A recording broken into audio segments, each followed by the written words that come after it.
ഈശോയിൽ സ്നേഹമുള്ളവരെ, ക്രിസ്മസ് ശൂന്യവിളക്കടത്തിലെ കഥ പറയുന്ന ഉത്സവമാണ്.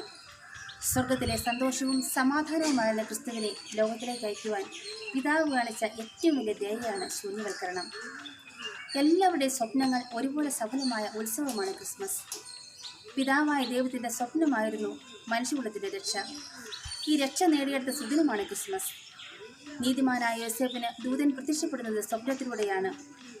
ദാവീദിന്റെ പുത്രനായ ജോസഫ്, മറിയത്തെ ഭാര്യയായി സ്വീകരിക്കുവാൻ നീ ശങ്കിക്കേണ്ട, അവൾ ഗർഭം ധരിച്ചിരിക്കുന്നത് പരിശുദ്ധാത്മാവിൽ നിന്നാണ് എന്ന സ്വപ്ന സന്ദേശം ശിരസാ വഹിച്ച് അതിനോട് ക്രിയാത്മകമായി പ്രതികരിച്ച് ജോസഫ് നിദ്രയിൽ നിന്നും ഉണർന്നു. കർത്താവിൻ്റെ ദൂതൻ കൽപ്പിച്ചിരുന്നത് പോലെ പ്രവർത്തിച്ചു. ദൈവിക സ്വപ്നങ്ങൾ അനുസരിച്ച് പ്രവർത്തിക്കുവാൻ നമുക്കും സാധിക്കണം. ജീവിത നല്ല നാളുകൾ ദൈവ സ്വപ്നത്തിലൂടെ നമുക്കും വെളിപ്പെടുത്തി തരും.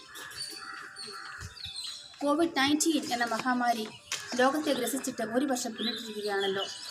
പലരുടെയും പ്രതീക്ഷകളും സ്വപ്നങ്ങളും ഒക്കെ പൂവണിയാതെ പോയ കാലഘട്ടം. നമ്മുടെ വിശ്വാസ ജീവിതത്തിലൂടെ മാത്രമേ നമ്മുടെ സ്വപ്നങ്ങൾ പൂവണിയിക്കുവാൻ ഈ കാലഘട്ടത്തിൽ സാധിക്കുകയുള്ളൂ.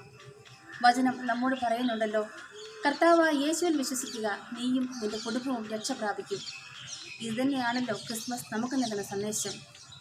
മനുഷ്യകുലത്തിൻ്റെ രക്ഷയ്ക്കായി ഈ ലോകത്തിൽ മനുഷ്യാവതാരമെടുത്ത ക്രിസ്തുവിലുള്ള വിശ്വാസം. കർത്താവിന് നമ്മെക്കുറിച്ചൊരു പദ്ധതിയുണ്ട്. അത് നമ്മുടെ നാശത്തിനുള്ള പദ്ധതിയല്ല, ക്ഷേമത്തിനുള്ള പദ്ധതിയാണ്.